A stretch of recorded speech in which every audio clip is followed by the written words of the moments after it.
Welcome back to Database Internals Crashcasts. I'm Sheila, and as always, I'm joined by my knowledgeable co-host, Victor. Before we dive in, I'd like to remind our listeners to rate our podcast on whatever platform you're listening to us. Your feedback helps us improve and reach more database enthusiasts like you. Thanks, Sheila. And hello, everyone. We're excited to continue our journey through the fascinating world of database models. Today, we'll be exploring the hierarchical model, which is part of our database models chapter in our Introduction to Databases season. That's right, Victor. And to kick things off, I have a quiz question for our listeners. Here it is. What was the name of the first commercially successful hierarchical database management system developed by IBM in the 1960s? Ooh, that's a great question, Sheila. It really takes us back to the early days of database systems. I'm sure many of our listeners might be scratching their heads trying to recall if they've ever heard of this pioneering system. It's fascinating to think about how far we've come in database technology since then. Indeed. Now, before we delve deeper into the hierarchical model, let's define some key terms. Victor, could you explain what we mean by a database model in general? Certainly. A database model is a conceptual framework that determines the structure, relationships, and constraints of data in a database system. It's essentially the blueprint for how data is organized and accessed. The hierarchical model is one of the earliest database models developed. Thanks for that clarification.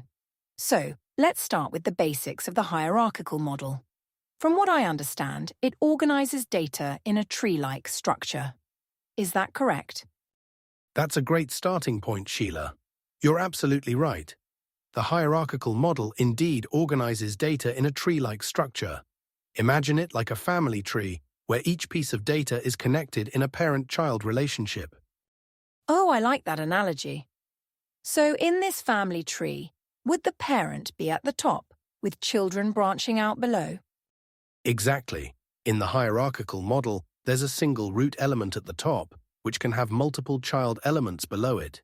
Each of these child elements can, in turn, have their own child elements and so on.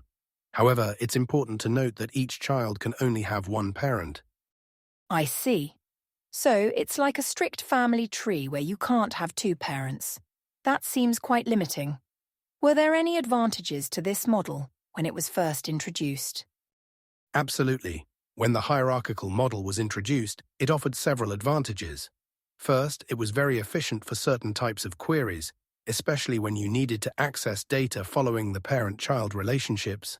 It was also relatively simple to understand and implement, which was crucial in the early days of database systems when computing resources were limited. That makes sense. I can see how it would be efficient if your data naturally fits into that parent-child structure.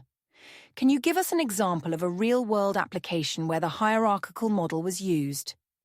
One of the most famous examples is IBM's Information Management System, IMS, which was initially developed for NASA's Apollo program in the 1960s. It was later used extensively in the banking and airline industries. In fact, many airline reservation systems used hierarchical databases for decades because flight data fit well into this model. Airlines have flights, flights have bookings, bookings have passengers, and so on. Wow, that's fascinating. It's amazing to think that this model played a role in space exploration. Now, I'm curious about how data is actually manipulated in a hierarchical model. How would you add or retrieve data? Great question. In a hierarchical model, data manipulation is typically done through a process of navigating the tree structure. To retrieve data, you'd start at the root and traverse down through the relevant branches. Adding data involves creating new child records under the appropriate parent. That sounds straightforward for simple queries, but what if you wanted to access data that isn't directly connected in the hierarchy? Like, in our airline example, what if you wanted to find all flights for a specific passenger without going through the airline first? You've hit upon one of the major limitations of the hierarchical model, Sheila. These types of queries, which we call many-to-many relationships, are indeed challenging in a hierarchical model. To solve this, developers often had to create duplicate data or use complex linking structures, which could lead to data inconsistencies and increased storage requirements. I can see why that would be problematic. It seems like the hierarchical model has some significant drawbacks. How does it compare to other database models we'll be discussing later? You're right to point that out.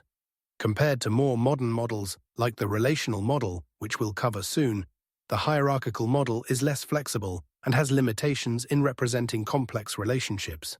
However, it's worth noting that hierarchical structures haven't disappeared entirely. They've found new life in areas like XML databases and some NoSQL systems. That's really interesting. It's like the concept has evolved rather than disappearing completely. Now, before we wrap up, I think it's time to reveal the answer to our quiz question. Victor, would you like to do the honors? Of course, the answer to our quiz question is IBM's Information Management System, or IMS. Developed in the 1960s for the Apollo space program, IMS became the first commercially successful hierarchical database management system and was widely used in various industries for decades. Thank you, Victor. To summarize today's episode, we've learned that the hierarchical model organizes data in a tree-like structure with parent-child relationships. It was efficient for certain types of queries and was used in early systems like IBM's IMS. However, it had limitations in representing complex relationships, which led to the development of more flexible models. Excellent summary, Sheila. And remember, listeners, while the hierarchical model might seem outdated, understanding its concepts can still be valuable, especially when dealing with certain types of structured data or exploring the history of database evolution. Absolutely. And with that, we'll wrap up today's episode. We hope you found it informative and engaging. Don't forget to visit crashcasts.com, join our Discord community, and support us on Patreon if you enjoy our content. Your support helps us continue creating these educational episodes. Until next time, happy data modeling.